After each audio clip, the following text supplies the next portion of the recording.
So రావు గారు ఇప్పుడు కారంగాలో ఏం చేసి చూపిస్తున్నారు మాకు? మటన్ చాప్స్ అయితే చాలా ఈజీగా ఇంట్లో ఎలాగా కుక్ చేసుకోవాలని చెప్పి ఒక చూపిస్తారా? అంటే ఒక 5-10 minutes లో అయిపోతుంది అన్నమాట. అండ్ చాలా మందికి ఫేవరెట్ కూడా మటన్ చాప్స్ యాక్చువల్ గా. సో ఈ రోజు మీరు చూపించేస్తారా?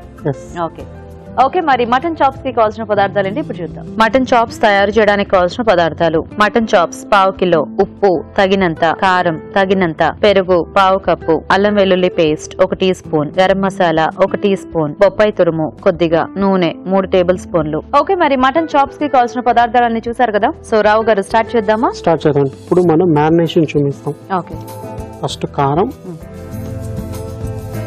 ఈ మ్యారినేషన్ మనం ఒక 3 hours 4 hours ఉంటే మీకు మటన్ వచ్చి సాఫ్ట్ గా త్వరగా కుక్ అయిపోతుంది. లేకపోతే మీకు రబ్బర్ లాగా ఉంటుంది మటన్. ఓకే, సో అల్లం వెల్లుల్లి పేస్ట్, అవునండి, చిల్లీ పౌడర్, అల్లం జింజర్ గార్లిక్ పేస్ట్, సాల్ట్, మళ్ళీ కొంచెం పెరుగు. సో కర్డ్ ఎలా కొద్దిగా పుల్లటి పెరుగా లేకపోతే నార్మల్ కర్డ్? పుల్లటి పెరుగు అంటే కూడా పర్లేదు. ఓకే, ఇది సీక్రెట్ ఇంగ్రీడియంట్ అన్నమాట. ఈ పపాయ పేస్ట్, రా పేస్ట్ వల్ల మీకు మటన్ టెండరైజర్ అయిపోతుంది అనమాట. చాలా సాఫ్ట్ గా ఉంటుంది. ఒక 3 hours వెంటనే మీకు సాఫ్ట్ అవ్వదు, ఒక 3-4 hours పెట్టాలి. అప్పుడు మీకు సాఫ్ట్ అవుతుంది. అప్పుడు మీరు జస్ట్ ఆయిల్ వేసుకొని లైట్ గా వేయించుకుంటే వెంటనే ఇది అయిపోతుంది. గరం మసాలా. ఇప్పుడు ఇవన్నీ మిక్స్ చేసుకుందాం. సో యూజువల్ టైం అయితే 4 hours. 4 hours అండి. ఓకే, సో అంటే ఇప్పుడు మనకి టైం లేదు కాబట్టి మనం ఇమీడియట్ గా చేస్తున్నాం. ఇప్పుడు వ్యూవర్స్ కి అందరూ చూపించాలి కదా. సో దానికి అన్నమాట. ఓకే, కంపల్సరీ ఒక 4 గంటలు అట్టు పెట్టుకుంటే మనకి అది చాలా సాఫ్ట్ అయిపోయి మనం వేయించుకునేటప్పుడు తక్కువ టైంలో అయిపోతుంది. ఎందుకంటే అందరికి తెలిసిన విషయమే మటన్ చాలా ఎక్కువ టైం తీసుకుంటుంది మనకి కుక్ అవ్వడానికి. అండ్ దాంట్లో పచ్చిపప్పాయి కూడా కొద్దిగా పేస్ట్ తురుము వేశారు. సో దానివల్ల కూడా ఇంకా ఫాస్ట్ గా ఇది అవుతుందంట. సో ఖచ్చితంగా కొంచెం ఈ టిప్స్ ఫాలో అయితే మనము టేస్టీగా చేసేసుకోవచ్చు. ఇప్పుడు బయట దేశాల్లో టెండరైజర్ అని చెప్పి ఒక పౌడర్ దొరుకుతుంది. ఓకే, సో ఇక్కడ అదంతా వద్దు, మనకి రా పపాయ వేసుకుంటే చాలు. మటన్ ఇన్ కేస్ మీరు ఇంట్లో ఎప్పుడైనా ముదిరిపోయిన మటన్ దొరికింది అనుకోండి, అప్పుడు కూడా మీరు పపాయ అంత వేసి కలిపి పెడితే ఒక 1/2 hour లో బిర్యానీలో నార్మల్ గా అన్ని చోట్ల యూజ్ చేస్తారు ఇది పపాయ. ఇప్పుడు ఇది కూడా ఈ చాప్స్ అనేది చెస్ట్ పీసెస్ లో ఉంటుంది, ఒక బోన్. ఇది చిన్నగా ఉన్నాయి. ఇప్పుడు దీనికంటే పెద్దవి కూడా దొరుకుతాయి. రిబ్స్ యాక్చువల్ గా అలా కట్ చేసి ఇస్తారు మనకి. సో మనం కావాలన్నప్పుడు మనం వెళ్ళి వాళ్ళని అడిగితే మనకి కొట్టిస్తారు అనమాట. అంటే 2 ribs ఒకేసారి కావాలంటే సింగిల్ పీస్ అంటే సింగిల్ పీస్ సో దొరుకుతాయి మీకు. సో ఇప్పుడు మనం కాసేపు దాన్ని ఒక 5 minutes పక్కన పెడదామా? నేను చిట్కా చెప్పు. ఓకే సరే అండి, ఇప్పుడు మనం ఒక మంచి చిట్కా చూద్దాం.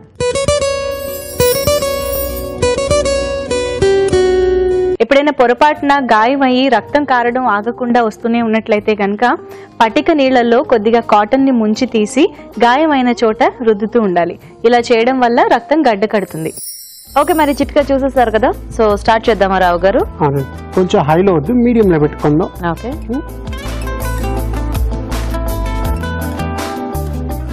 సో ఎప్పుడైనా మనకంటే మ్యారినేట్ చేసే టైం లేదు అనుకుంటే కుక్కర్ లో పెట్టి విజిల్ కొంచెం అలా చేసుకోవచ్చు. దాంట్లో మజా ఉండదండి, టేస్ట్ ఏమో రాదా? అంటే మీకు కుక్కర్ లో అంటే కర్రీకి అంత బాగుంటుంది. ఇది ల్యాంబ్ చాప్స్ మీకు అలాగే షేప్స్ కావాలంటే ఇలా మ్యారినేట్ చేసుకొని మీరు తవాలో కూడా చేసుకోవచ్చు. ఓకే ఓకే, దీనికేంటంటే ఆ రిబ్స్ తీసుకొస్తారు కదా, అది దంచాలి దాన్ని.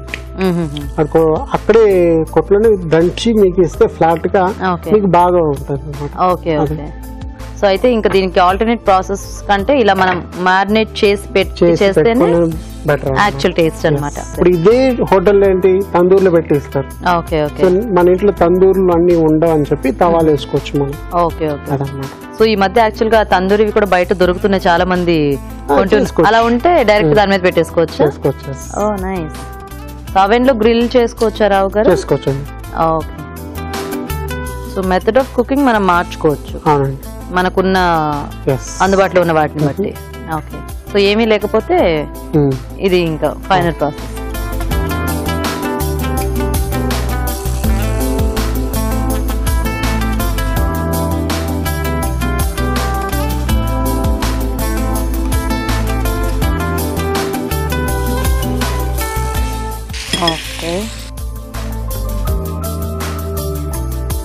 సో కొంచెం మనం అటు ఇటు తిప్పుకుంటూ ఫ్రై చేసుకోవటమే కదా. అవునండి, ఫస్ట్ కొంచెం వేడిగా పెట్టుకోవాలి, దాని తర్వాత కొంచెం తగ్గించుకోవాలి, ఎందుకంటే కొంచెం టైం పడుతుంది కదా. అవునా, సో మనము మ్యారినేట్ చేసుకుంటే మనకి ఎంత టైంలో అయిపోతుంది ఇది? 10 minutes లో అయిపోతుంది. 10 minutes.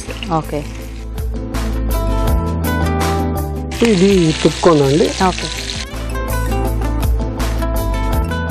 మంచి కలర్ వచ్చింది కదా. సో కొంచెం మనకి లేత మీట్ అయితే కూడా కొద్దిగా ఫాస్ట్ గా అవుతుందేమో కంపారిటివ్లీ, కొంచెం ముదురుగా. సో ఇప్పుడు అటు సైడ్ కూడా కొంచెం ఈ టైప్ లో వచ్చేస్తే మనకి అయిపోయినట్టే. ఓకే,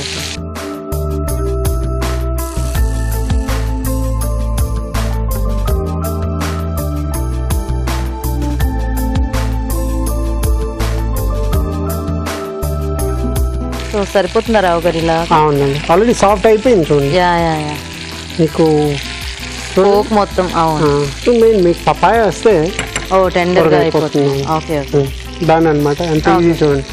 నిజమే, మెయిన్ థింగ్ మ్యారినేషన్ లో ఉంటుంది. ఓకే, మెయిన్ థింగ్ డెఫినెట్ గా మీరు పపాయ వేస్తే సాఫ్ట్ గా త్వరగా అయిపోతుంది. సో మేకలు పెంచేటప్పుడే దానికి బాగా పప్పాయ తినిపిస్తే సరిపోతుందేమో కదా రావు గారు?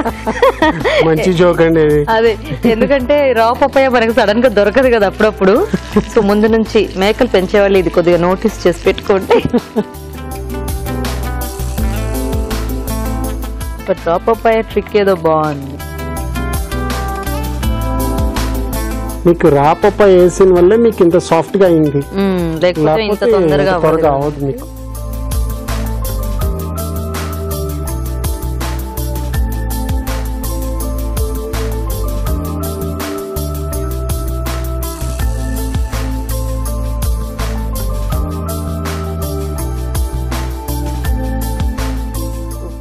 So mutton chops ready.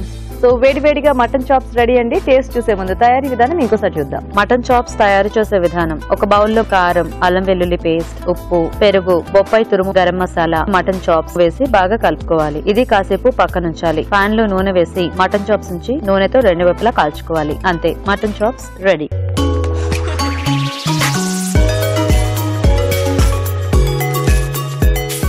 Okay, మరి మటన్ చాప్స్ తయారీ విధానం చూసేసారు కదా. సో రావు గారు టేస్ట్ చూసేద్దామా? అవునండి, చూడండి, షోయి ఎంత సాఫ్ట్ గా ఉంటుందని చెప్పి మీకు.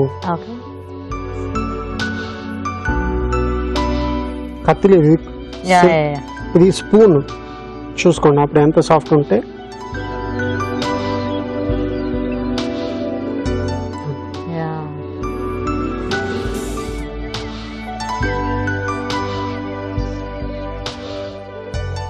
ఇది కూడా మీరు ట్రై చేయండి, ఇంకా సాఫ్ట్గా ఉంటుంది. అంటే మీకు కత్తి లేకుండా కట్ చేసుకోవచ్చు.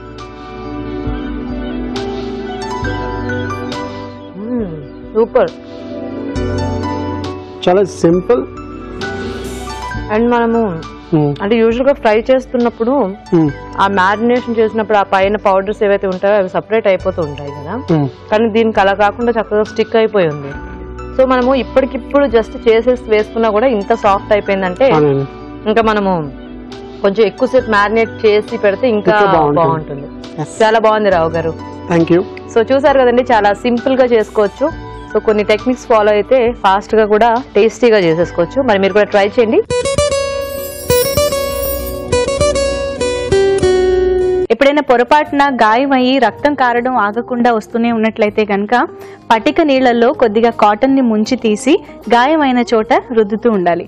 ఇలా చేయడం వల్ల రక్తం గడ్డ కడుతుంది.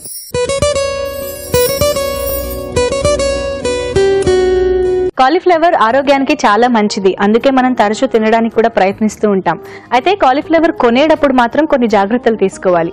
కాలీఫ్లవర్ కింద భాగాన ఉండే ఆకులు ఆకుపచ్చగా ఉండేలా మాత్రమే చూసుకోవాలి. అవి ఎండిపోయినా, పండిపోయినా, లేదా పురుగులు ఎక్కువగా ఉన్నా, లేదా కాలీఫ్లవర్ పైన కొంచెం నలుపు లేదా బ్రౌనిష్ కలర్ లో ఉన్నా కూడా మనం కాలీఫ్లవర్ తీసుకోకూడదు.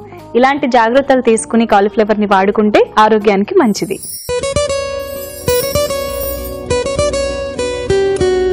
వేసవి కాలంలో ఎండల వల్ల బాడీ డీహైడ్రేట్ అయిపోతూ ఉంటుంది. అండ్ దాని వల్ల మనకు ఒక్కొక్కసారి కాళ్ళు తిమ్మిర్లెక్కినట్టు కూడా అనిపిస్తూ ఉంటాయి కదా. అలాంటప్పుడు గ్లూకోజ్ నీళ్లలో కొద్దిగా ఉప్పు కలుపుకుని తీసుకోవాలి.